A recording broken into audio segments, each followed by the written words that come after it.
Assalamualaikum warahmatullahi wabarakatuh. Perkenalkan, nama saya Beni Adi Setiawan, calon guru penggerak Angkatan 9 dari Kabupaten Kuningan.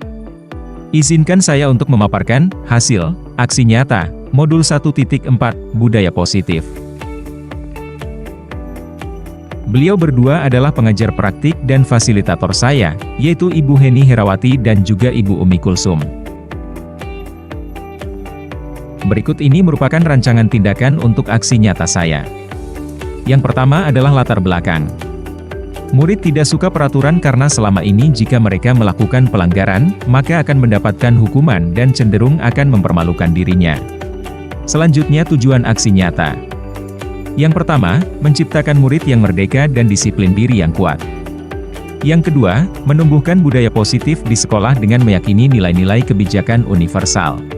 Tolak ukur keberhasilan aksi nyata saya. Yang pertama, terbentuknya keyakinan kelas melalui kegiatan kesepakatan kelas yang dilakukan wali kelas dan siswa. Yang kedua, siswa mampu menerapkan dan menjelaskan keyakinan kelas yang telah dibuat. Selanjutnya adalah lini masa tindakan atau langkah-langkah tindakan yang akan dilakukan.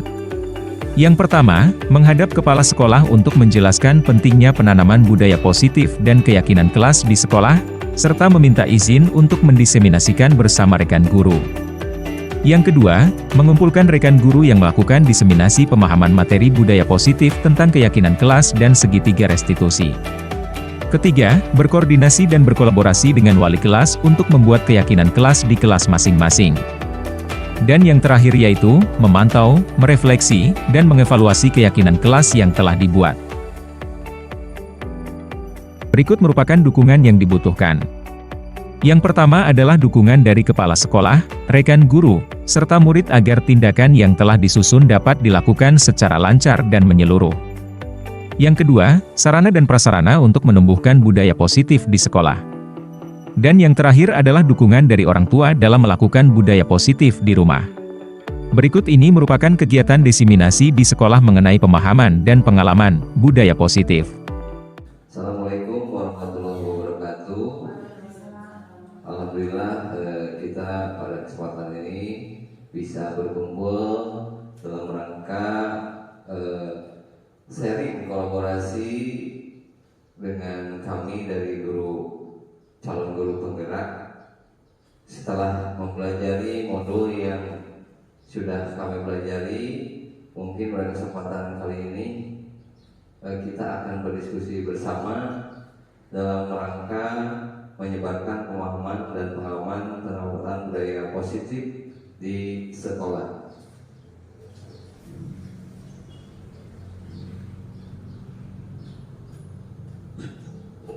Baiklah, ucapan selamat datang bagi Bapak dan Ibu guru hebat. Mari belajar bersama, berkolaborasi, saling mendukung demi mewujudkan disiplin positif di sekolah kita tercinta.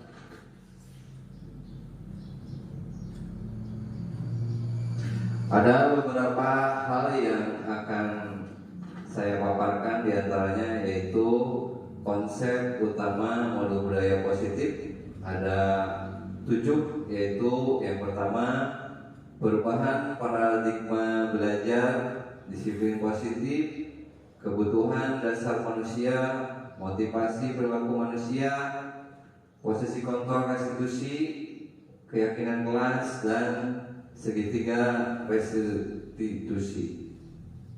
Selanjutnya, pembelajaran dengan paradigma baru, yaitu pembelajaran dengan paradigma baru dirancang berdasarkan prinsip pembelajaran yang terdiferensiasi sehingga siswa belajar sesuai dengan kebutuhan dari tahap perkembangannya untuk mewujudkan profil pelajaran Pancasila. Mungkin Bapak dan Ibu sudah mempelajari tentang profil pelajaran Pancasila, yaitu bertakwa kepada Tuhan Yang Maha Esa, berkebinekaan global, mandiri, apalagi kreatif, bernalar kritis. Itu diantaranya profil pelajar Pancasila. Selanjutnya disiplin positif Yang pertama dalam budaya kita, maka kata disiplin dimaknai menjadi suatu yang dilakukan seseorang pada orang lain untuk mendapatkan kepatuhan kita. Kita cenderung menghubungkan kata disiplin dengan ketidaknyamanan. Sebagai pendidik, tujuan kita adalah menciptakan disiplin anak-anak yang memiliki disiplin diri, sehingga mereka bisa berperilaku dengan mengacu pada nilai-nilai kebajikan universal dan memiliki motivasi intrinsik bukan ekstrinsik. Dan selanjutnya, disiplin positif merupakan salah satu cara penerapan disiplin yang bertujuan untuk menumbuhkan kesadaran serta memberdayakan anak untuk melakukan sesuatu tanpa sokokan, ancaman maupun hukuman. Selanjutnya, kebutuhan dasar manusia, diantaranya yang pertama untuk bertahan hidup, yang kedua kasih sayang dan rasa diterima, yang ketiga penguasaan, yang keempat kebebasan, dan selanjutnya kesenangan. Selanjutnya, motivasi perilaku manusia. Motivasi merupakan dorongan yang timbul pada diri seseorang secara sadar atau tidak sadar untuk melakukan suatu tindakan dengan tujuan tertentu. Yang pertama, menghindari ketidaknyamanan dan hukuman. Murid melakukan disiplin diri karena ia takut dihukum. Ini merupakan motivasi ekstrinsik. Selanjutnya, mendapatkan imbalan atau penghargaan dari orang lain. Murid melakukan disiplin diri karena ia ingin mendapatkan imbalan. Ini merupakan motivasi ekstrinsik. Dan selanjutnya, menghargai nilai-nilai kebajikan diri sendiri.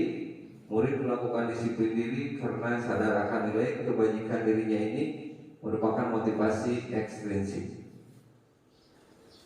Selanjutnya, konsep disiplin dengan identitas gagal. Yang pertama, hukuman. Hukuman itu akan membuat anak menjadi menyakitkan. Yang kedua, tidak nyaman. Murid akan takut dan sifat memaksa. Selanjutnya, murid menyembunyikan kesalahan dan murid menjadi rendah diri. Untuk penghargaan tidak efektif, merusak hubungan atau sifat diri, mematikan kreativitas, menghukum dengan sistem ranking, merampas hak menghargai dirinya. Selanjutnya, konsep disiplin dengan identitas sukses, diantaranya konsekuensi, penguatan jangka panjang, monitoring berkelanjutan, stimulus, respon, murid menghormati peraturan, kehilangan waktu untuk merenungi kesalahan, dan yang selanjutnya restitusi. Murid itu akan bertanggung jawab untuk perilakunya dan lebih fokus pada pemecahan masalah jangka panjang. Murid menghormati dirinya dan orang lain. Teori kontrol, dirinya memegang kontrol, dan murid bersemangat memperbaiki kesalahan. Selanjutnya, konsep disiplin pendekatan restitusi, sebuah cara menanamkan disiplin positif pada murid. Pengertian restitusi sendiri yaitu proses menciptakan kondisi bagi murid untuk memperbaiki kesalahan mereka, sehingga mereka bisa berkembang pada kelompok mereka dengan karakter yang lebih kuat. Gosen 2004. Ciri-ciri restitusi yaitu bukan menembus kesalahan, namun belajar dari kesalahan. Selanjutnya, memperbaiki hubungan, tawaran bukan paksaan, menuntut untuk melihat ke dalam diri, mencari kebutuhan dasar yang mendasari tindakan, fokus pada karakter bukan tindakan, menguatkan dan fokus pada solusi. Selamat datang Pak Yoga, silakan. Bapak duduk di tempat yang kosong. Dan selanjutnya, perbedaan. Contoh kasus, siswa sering tidak mengerjakan PR. Mohon maaf Pak, biar tidak dibelakangi. Bapak duduknya sebelah sini aja Pak, Bapak. Iya, nanti takutnya ada hal-hal yang tidak mengenakan. Ya. Contoh kasus siswa sering tidak mengerjakan PR. Yang pertama, apabila kita menerapkan hukuman, maka guru menghukum siswa tersebut hormat bendera 10 menit. Guru marah dan murid menjadi takut. Kita menggunakan konsekuensi. Guru memberikan konsekuensi untuk mengerjakan PR-nya saat istirahat atau dikerjakan sebanyak 3 kali lipat. Guru tegas dan siswa menghormati peraturan. Ketika kita mengeluarkan restitusi, guru menanyakan keyakinan kelas dirinya dan membantu siswa menyelesaikan masalahnya. Guru terbuka dan siswa menghormati dirinya dan orang lain. Selanjutnya 5 posisi kontrol restitusi, yaitu yang pertama penghukum, pembuat merasa bersalah, teman, pemantau, dan manajer.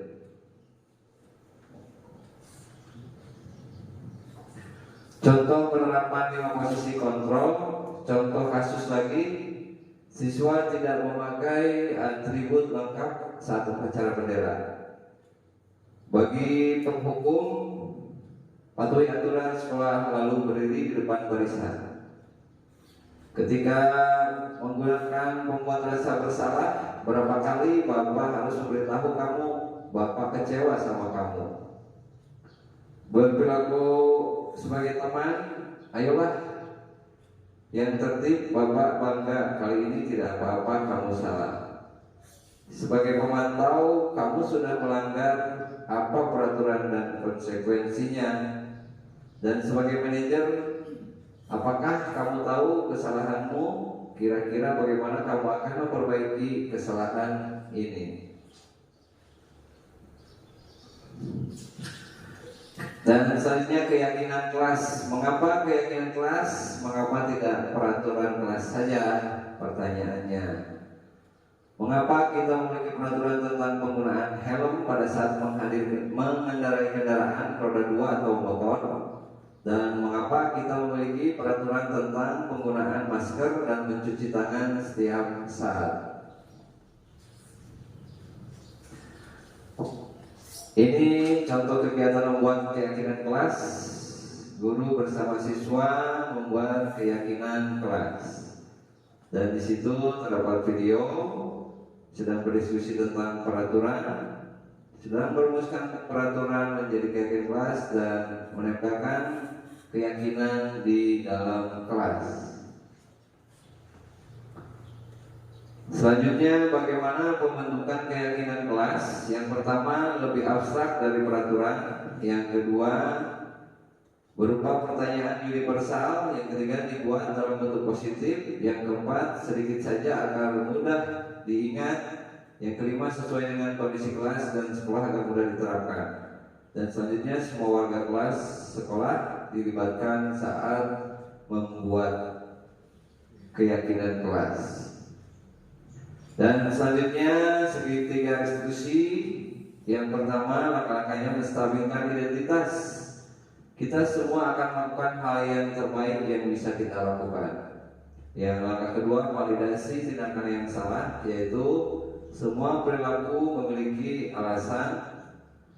Dan yang selanjutnya menanyakan keyakinan, yaitu kita semua memiliki motivasi internal.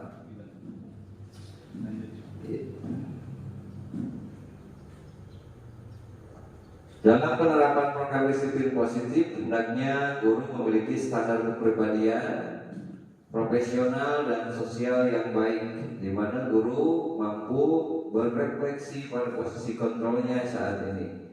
Bagaimana perjalanan dirinya sebagai seorang amom atau posisi manajer yang menuntun murid-murid menjadi insan yang mandiri, merdeka dan bertanggung jawab sesuai dengan standar nasional pendidikan.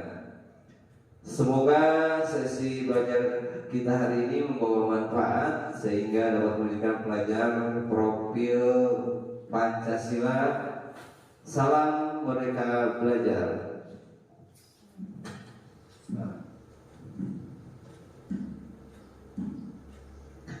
Dan terima kasih saya ucapkan kepada Bapak dan Ibu Guru yang sudah menyimak paparan dari saya. Mungkin dalam sesi berbagi ini saya menyampaikan beberapa hal yang sudah saya pelajari terkait tentang budaya positif pada modul 1.4. Dan saya ucapkan terima kasih kepada Bapak Ibu Guru. Semoga kita selalu sehat dan dapat mentransformasi pendidikan ke depan. Salam guru penggerak, tergerak, bergerak, menggerakkan. Tepuk tangan. Dan acara kali ini saya tutup dengan doa taufiq hidayah. Wassalamualaikum warahmatullahi wabarakatuh.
Selamat pagi semuanya.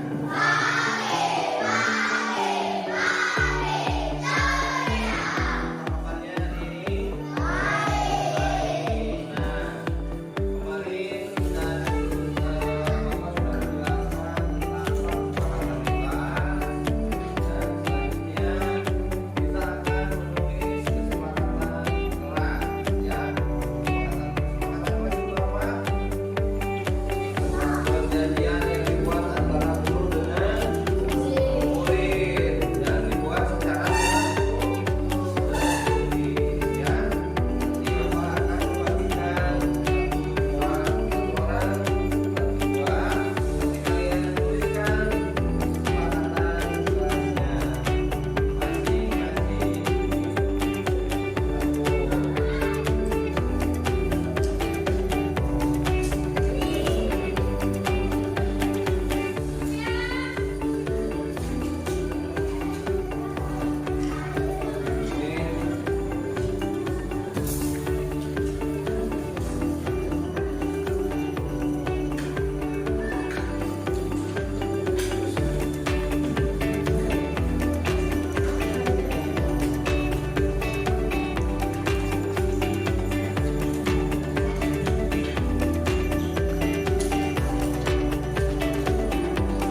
Bapak sengaja biar disimpan di sana agar kalian nanti bisa mengingat dan melihat kesepakatan yang sudah kita buat ya.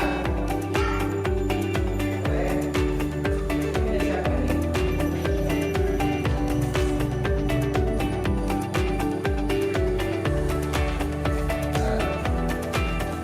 Ini sebelah sini nggak boleh. Boleh.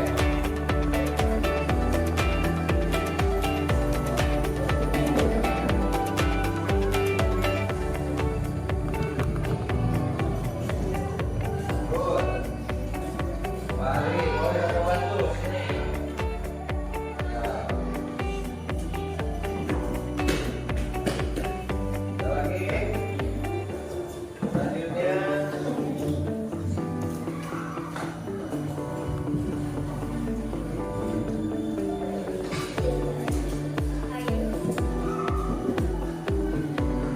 Aku bantu. Ada lagi. Lagi. Dari sini ya. Ini selanjutnya. Boleh kamu bantu.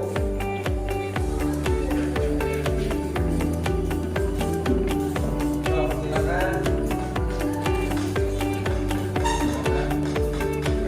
Ayo.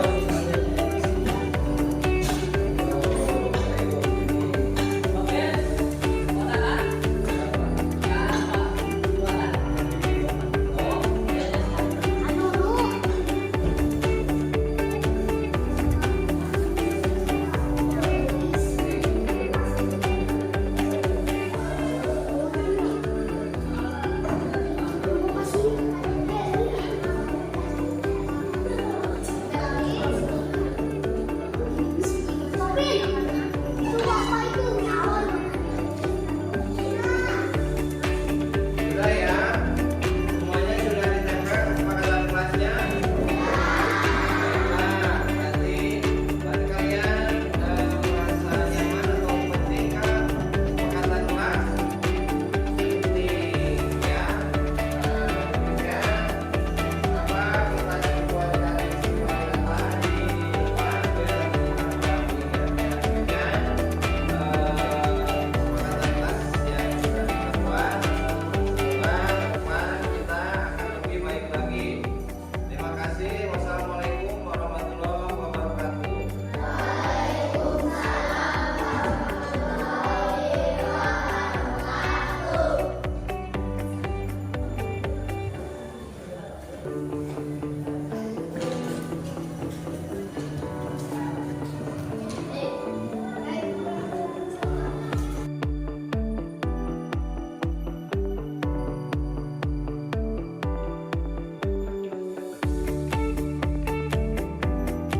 Selamat pagi Mas. Selamat pagi Pak. Apa kabarnya hari ini? Alhamdulillah baik. Dimas, kamu tahu tidak mengapa Bapak memanggil kamu? Tahu Pak karena saya datang terlambat. Sekarang Bapak mau tanya, datang terlambat itu merupakan kesalahan bukan? Ya Pak, saya merasa bersalah karena datang terlambat. Bapak memanggil kamu itu bukan ingin mencari siapa yang salah. Bapak pun pernah terlambat makan, terlambat masuk kelas. Nah, Bapak ingin tahu apa alasan Dimas bisa datang terlambat? Saya bangun kesiangan Pak. Mengapa kamu bangun kesiangan? Semalam saya menghafal untuk tes hafalan di madrasah dan akan dites besok. Jadi saya tidur larut malam. Oh begitu, berarti Dimas harus lebih bisa mengatur waktu agar tidak kesiangan. Dimas masih ingat tidak kesepakatan kelas kita itu? Ingat Pak, harus datang tepat waktu. Nah, menurut kamu bagaimana untuk memperbaikinya agar tidak terlambat lagi? Saya akan menghafal saat saya masih siang hari. Semoga apa yang Dimas sampaikan bisa dilaksanakan dengan baik ya. Dan semoga kedepannya Dimas tidak tidur kemalaman dan terlambat Dan semoga Dimas juga menjadi orang yang sukses dan di madrasahnya dapat prestasi yang bagus. Silakan selanjutnya Dimas istirahat ya. Terima kasih Pak. Sama-sama. Selamat pagi Arya. Apa kabarnya hari ini? Baik Pak. Arya tahu tidak mengapa Bapak memanggil Arya? Nah, tadi Bapak saat pembelajaran Indonesia ketika Bapak menjelaskan, Bapak perhatikan kamu tidak memperhatikan, malah sibuk memotong kertas poligami. Betul tidak? Iya Pak. Di sini Bapak bukan berarti ingin menyalahkan, karena semua manusia pasti pernah melakukan kesalahan. Bapak ingin tahu mengapa Arya pada saat itu sibuk memotong kertas poligami. Karena mungkin saya ketinggalan Pak, jadi saya pinjam punya Dika. Tapi sebaiknya Arya mulai memgunting kertas nanti pada saat pelajarannya dimulai, karena pelajarannya itu dimulai setelah pelajaran bahasa Indonesia. Arya masih ingat tidak kita pernah membuat kesepakatan kelas? Menurut Arya, ketika guru sudah menjelaskan, jika Arya tidak memperhatikan kesepakatan yang mana ya? Kalau guru sedang menjelaskan, kita harus memperhatikan. Iya, bagus. Bagaimana untuk memperbaiki kesalahan Arya yang sudah dilakukan? Saya akan memperhatikan apabila guru sedang menjelaskan Pak. Ya, bagus. Setelah diperbaiki, lalu keyakinan apa yang Arya miliki? Saya yakin jika saya memperhatikan, maka saya akan bisa menjawab pertanyaan dari Bapak. Bagus. Bapak sangat menghargai jawaban dan upaya yang akan kamu lakukan. Semoga ke depan kamu lebih baik lagi dan menjadi orang yang sukses. Amin. Terima kasih Pak. Ya, sama-sama. Assalamualaikum warahmatullahi wabarakatuh. Perkenalkan, nama saya Ega Rahman. Saya seorang guru kelas 3 di SD Negeri 2 Cilelui yang kebetulan satu sekolah dengan Pak Beni, seorang CGP dari angkatan 9. Setelah saya mengikuti diseminasi yang Pak Beni laksanakan, saya dapat banyak ilmu dan pemahaman baru terkait peran dan nilai guru penggerak yang harus diterapkan dalam kegiatan yang dilakukan oleh Pak Beni. Juga saya pelajari tentang kegiatan restitusi terhadap peserta didik dan cara membuat kesepakatan kelas yang akan menjadi keyakinan di dalam kelas. Saya berharap apa yang sedang dipelajari oleh calon guru penggerak dapat ditransformasi kepada guru-guru lain, karena saya merasa banyak hal positif yang akan menjadi budaya positif di lingkungan sekolah. Terima kasih Pak Beni. Semoga apa yang sedang dilaksanakan dalam pendidikan guru penggerak ini berjalan dengan lancar. Amin, amin ya robbal alamin. Tetap semangat, dan jangan lupa bahagia. Salam guru penggerak, tergerak, bergerak, dan menggerakkan. Wassalamualaikum warahmatullahi wabarakatuh. Assalamualaikum warahmatullahi wabarakatuh. Perkenalkan, nama saya Ika Atika. Saya adalah seorang guru kelas 2 dari SDN 2 Cilelui yang merupakan rekan sejawat dari Pak Beni. Pak Beni merupakan seorang calon guru penggerak angkatan 9 dari SDN 2 Cilelui. Setelah saya mengikuti diseminasi yang dilaksanakan oleh Pak Beni, terus terang saya dapat menambah ilmu dan pemahaman baru tentang peran dan nilai guru yang harus diterapkan dalam pembelajaran di kelas. Dalam diseminasi tersebut juga salah satunya menyampaikan tentang segitiga restitusi terhadap peserta didik, di mana jika seorang peserta didik yang membuat kesalahan tidak harus dihukum, tetapi harus melalui tahapan diantaranya: 1. Validasi tindakan yang salah, 2. Menstabilkan identitas, dan 3. Menanyakan keyakinan. Jadi pada intinya dengan adanya diseminasi kemarin, besar harapan saya Pak Beni dapat mentransformasi kepada guru yang lain, karena saya merasa banyak hal yang baik yang akan menjadi budaya positif di lingkungan sekolah. Terima kasih Pak Beni, mudah-mudahan apa yang dilaksanakan dalam pendidikan guru penggerak dapat berjalan dengan lancar. Amin ya rabbal alamin. Sukses terus buat Pak Beni. Wassalamualaikum warahmatullahi wabarakatuh. Assalamualaikum warahmatullahi wabarakatuh. Perkenalkan, nama saya Teti Sumiati, seorang guru dari SDN Negeri 2 Cilelei, yang kebetulan satu sekolah dengan Pak Beni, seorang CGP Angkatan 9. Setelah saya mengikuti diseminasi yang dilaksanakan oleh Pak Beni, saya dapat banyak ilmu dan penambahan pemahaman baru terkait peran dan nilai guru yang harus diterapkan. Dalam kegiatan yang dilakukan oleh Pak Beni, juga yang saya pelajari tentang segitiga restitusi terhadap peserta didik dan cara membuat kesepakatan kelas yang akan menjadi keyakinan di dalam kelas. Saya berharap apa yang sedang dipelajari oleh CGP dapat ditransformasi kepada guru-guru lain, karena saya merasa banyak hal positif yang akan menjadi budaya positif di lingkungan sekolah. Terima kasih Pak Beni, semoga yang sedang dilaksanakan dalam pendidikan guru penggerak berjalan dengan lancar. Amin, amin ya Allah ya rabbal alamin. Tetap semangat dan jangan lupa bahagia. Salam guru penggerak, tergerak, bergerak, menggerakkan. Wassalamualaikum warahmatullahi wabarakatuh. Assalamualaikum warahmatullahi wabarakatuh.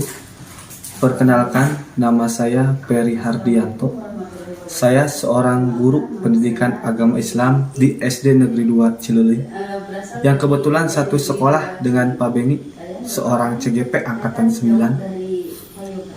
Setelah saya mengikuti diseminasi yang dilaksanakan oleh Pak Beni, saya dapat banyak ilmu dan pemahaman baru terkait peran dan nilai guru yang harus diterapkan.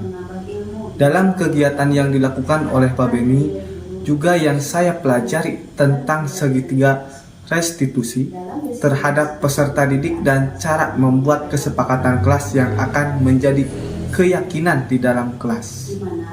Saya berharap apa yang sedang dipelajari oleh CGP dapat ditransformasi kepada guru-guru lain, karena saya merasa banyak hal positif yang akan menjadi budaya positif di lingkungan sekolahnya.